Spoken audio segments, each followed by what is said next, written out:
किसी फौजदारी के मुकदमे में गवाही देने के लिए मैं कचहरी गया हुआ था और जैसा कि साधारणतया होता है, मुझे अपनी बारी की प्रतीक्षा करनी पड़ी। मुझे 11 बजे पहुंचने की आज्ञा हुई थी और जब मैं निश्चित समय पर वहां पहुंचा, तो मैंने देखा कि मजिस्ट्रेट महाशय अभी पधारे ही नहीं थे। इससे तो मैं थोड़ा ही खींचा, किंतु जब मैंने अभियोग सूची में अपने वाले अभियोग को सबसे अंत में पाया, तो मैं उद्विग्न हो उठा। मैं इसका कारण जानने में भी असमर्थ था कि मुझे ऐसे समय उपस्थित होने के लिए क्यों कहा गया है, जिस समय की मजिस्ट्रेट स्वयं ही उपस्थित नहीं हो सकता। मैं न तो अभियुक्त था और न ही उसका गवाह, मैं तो पुलिस का गवाह था। इसलिए मुझे इस पर विस्मय हो रहा था कि अधिकारियों की अनिपुणता का दंड मुझे दिया जा रहा है। कम से कम कोर्ट क्लर्क को चाहिए था कि वह अभियोगों को 2 भागों में विभक्त कर एक भाग से संबंधित व्यक्तियों को अपराह्न भोजन के पूर्व और दूसरे भाग के व्यक्तियों को उसके उपरांत बुलाता। मजिस्ट्रेट महाशय 12:30 पर पधारे। 1 बजे उन्होंने काम आरंभ किया और 1.30 पर वे मध्याह्न भोजन के लिए चल दिए। जो कोर्ट इंस्पेक्टर हमारे अभियोग का कार्य कर रहा था, उसने बताया कि हमारी बारी लगभग 4 बजे तक आएगी। मैं तो क्रोध से कांप रहा था। मैं पहली बार कचहरी आया था और यह समझने में सर्वथा असमर्थ था कि इस प्रकार समय की निर्मम हत्या क्यों। इंस्पेक्टर मेरी भावना समझ गया, इससे पूछने लगा, पहली बार ही कचहरी आए हैं? उद्धरण चिन्ह। जी, किंतु क्या यहाँ सदा ऐसा ही होता है? उद्धरण चिन्ह। जी, अधिकतर ऐसा ही होता है। बात यह है कि आदमी होते हैं और उन्हें अनेक कार्य भी करने पड़ते हैं। उद्धरण चिन्ह। मैंने केवल इतना ही कहा, मुझे एक बहुत ही महत्वपूर्ण कार्य करना था। उद्धरण चिन्ह। उस समय एक वृद्ध सज्जन वहां से जा रहे थे। उन्हें देखकर कोर्ट इंस्पेक्टर की आंखें चमकी और वह मुझसे पूछने लगा, मिस्टर नाथ, क्या आप इस व्यक्ति को जानते हैं? फिर वह स्वयं ही कहने लगा, आप किस प्रकार जान सकते हैं? आप तो पहली बार ही कचहरी आए हैं। मैं आपका इनसे परिचय कराऊंगा और मुझे विश्वास है कि आप इन्हें बहुत पसंद करेंगे। उद्धरण चिन्ह। तब तक उसने उस व्यक्ति को पुकारा, लाला जी। वह व्यक्ति घूमा और देखकर हमारे समीप आ गया। कोर्ट इंस्पेक्टर ने मेरा परिचय कराते हुए कहा, लाला जी, ये है चिरंजीलाल जी के पुत्र अमरनाथ जी। यह आपसे परिचय उत्पन्न करने के लिए उत्सुक हैं। फिर मेरी ओर घूमकर कहने लगा, आप देखेंगे कि लाला जी बहुत ही दिलचस्प और उपयोगी व्यक्ति हैं। उद्धरण चिन्ह। ये कहकर मुझे लालाजी की सुपुर्द कर कोर्ट इंस्पेक्टर चला गया। लालाजी ने एक क्षण मुझे सिर से पैर तक देखकर कहा, मेरा ख्याल है कि मैं तुम्हें जानता हूँ। आपके पिताजी मेरे परम मित्र थे। तुम्हारे चाचा के साथ वाले केस में मैंने उनकी सहायता की थी। उस समय तुम तो बहुत छोटे ही थे। उद्धरण चिन्ह। मैंने उस बड़े अभियोग के विषय में सुन रखा था, जिसे संपत्ति का तिगुना धन व्यय करने पर मेरे पिताजी ने जीता था। मुझे पिताजी ने रामरखामल के विषय में भी बताया था, जिसने अभियोग जीतने के लिए उनके पक्ष में झूठी गवाहियों का प्रबंध कर दिया था। इसलिए मैंने उनसे पूछा, क्या आप श्री रामरखामल हैं? उद्धरण चिन्ह। हाँ, उसने मेरी पहचान पर संतोष व्यक्त करते हुए उत्तर दिया, ऐसा प्रतीत होता है, तुम्हारे पिता ने मेरे विषय में तुम्हें बता रखा है। उद्धरण चिन्ह। जी हाँ, वे आपकी सहायता के लिए तो आभारी थे, परंतु मैं समझता हूँ कि उस अभियोग ने उन्हें समाप्त कर दिया। अपनी आयु के सर्वोत्तम 10 वर्ष उन्होंने कचहरियों में नष्ट कर दिए और जीतने पर जो लाभ उन्हें हुआ, उसका तिगुना धन वे उस केस पर व्यय कर चुके थे। उद्धरण चिन्ह। ये सत्य है, किंतु सभी अभियोगों में लगभग ऐसा ही होता है। यहाँ कचहरियों में साधारण सी चीज के लिए आपको बहुत अधिक व्यय करना पड़ता है। न्याय यहाँ उस मूल्य पर बिकता है, जो प्रायः अन्याय सिद्ध हो जाता है। उद्धरण चिन्ह। लेकिन इसके लिए उत्तरदायी कौन है? क्या अभियोक्ताओं को इसके लिए दोषी नहीं ठहराया जा सकता? वे क्यों मुकदमेबाजी में रुचि लेते हैं? उद्धरण चिन्ह। सर्वदा ऐसा नहीं होता। अपने विगत 20 वर्षों के अनुभव से मेरी यह धारणा दृढ़ हो गई है कि इस सभी विपत्ति की जड़ वकील लोग हैं।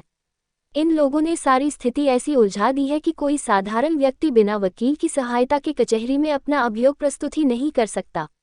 कचहरी अब देश के सर्वसाधारण व्यक्ति के लिए सार्वजनिक संस्थान नहीं रही। साधारण व्यक्ति और न्याय के मध्य वकील एक ऐसी दीवार की भांति खड़ा हो गया है, जिसे लांघने में बहुत साधन और समय का अपव्यय करना पड़ता है। उद्धरण चिन्ह। लालाजी, तो क्या आप वकील वर्ग को सर्वथा समाप्त करना चाहते हैं? कोर्ट। बिल्कुल, वकील तो बहुत ही भयानक जीव है। अपने मुवक्किल की जीत के लिए उसको सब प्रकार के प्रयत्न करने पड़ते हैं। ये तभी संभव है कि जब विपक्षी के केस में से झूठे अथवा सच्चे दोष ढूंढे जाएं और अपने मुवक्किल के दोष छिपाए जाएं। उद्धरण चिन्ह। उचित तो यही है कि मजिस्ट्रेट और जज को कानून का पूरा ज्ञान चाहिए, जिससे कि उनके निर्णय पूर्णतया कानून पर आधारित हों। व्यक्ति को कठिनाई हो, वह कचहरी में जाकर सरल एवं स्पष्ट में अपनी बात रखे और मजिस्ट्रेट के अथवा जज के सम्मुख ही उसके वक्तव्य को कोई क्लर्क अंकित कर ले।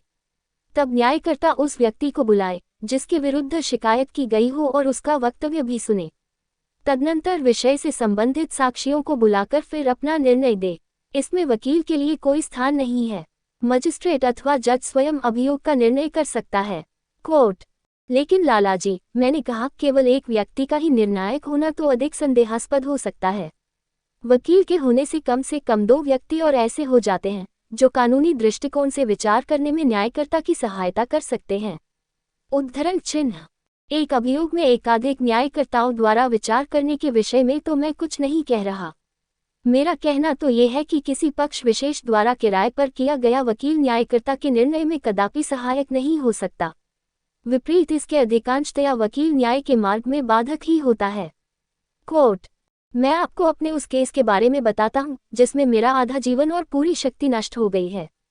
उद्धरण चिन्ह: बातें करते करते हम एक हलवाई की दुकान के समीप पहुंच गए थे। मैंने लालाजी को कुछ पीने के लिए कहा तो उन्होंने सहर्ष स्वीकार कर लिया और फिर अपनी बात बताने लगे। मेरी आयु उस समय 20 वर्ष की थी जब मैं एक दीवानी मुकदमे में फंस गया। मेरा बड़ा भाई, जिसे पिताजी ने 10 वर्ष पूर्व अलग कर दिया था और जो बंगाल के किसी नगर में व्यापार करता था, पिताजी की मृत्यु पर आया। मैं शोक में था और वह 10 वर्ष बाद आया था। स्वाभाविकतया मैंने उसे अपने साथ रहने दिया। मैंने सोचा कुछ दिनों में ही वह चला जाएगा, किंतु पिताजी की मृत्यु से संबंधित सारे रीति रिवाज पूर्ण हो जाने पर भी मेरे भाई ने जाने का नाम नहीं लिया। एक दिन रात के समय उसने मकान के सभी कमरों और दुकान को ताला लगा दिया। जिस कमरे में मैं सो रहा था, प्रातःकाल केवल वही मेरे प्रयोग के लिए छूटा हुआ था। दूसरे दिन उसने संपत्ति के विभाजन के लिए न्यायालय में अर्जी दे दी। मैंने प्रयत्न किया कि उससे स्वयं बातचीत कर अथवा किसी मध्यस्थ द्वारा मामले को सुलझाया जाए, किंतु उसके वकील ने उसको समझा दिया था कि मध्यस्थ व्यक्ति तो तथ्य से परिचित होने के कारण उसके पक्ष में निर्णय नहीं दे सकता, जबकि कचहरी में होने के कारण उसके पक्ष भी सभी कुछ गवाहियों की बात और वकील के जज को समझाने के ढंग एवं निपुणता पर निर्भर करता है।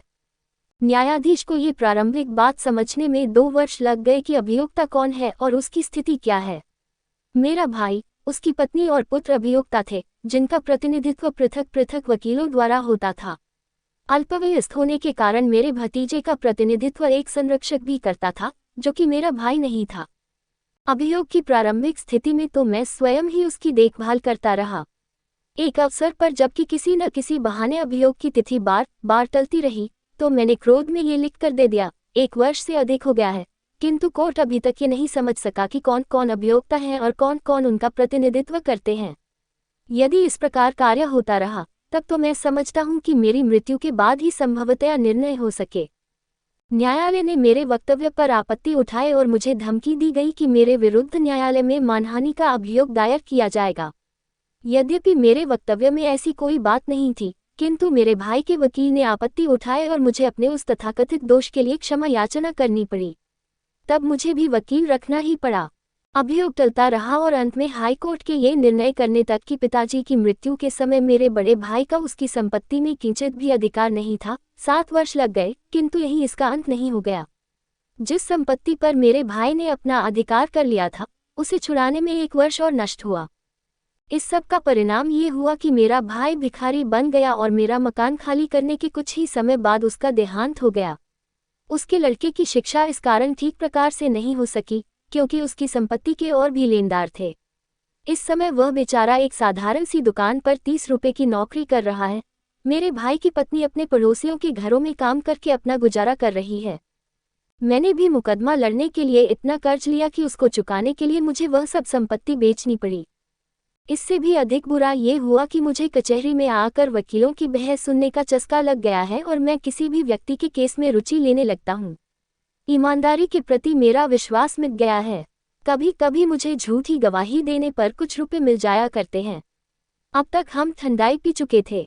वह अपने रास्ते चला गया और मैं वापस कचहरी के वरांडे में आकर उसकी बात पर विचार करता हुआ अपने केस की बारी की प्रतीक्षा करने लगा।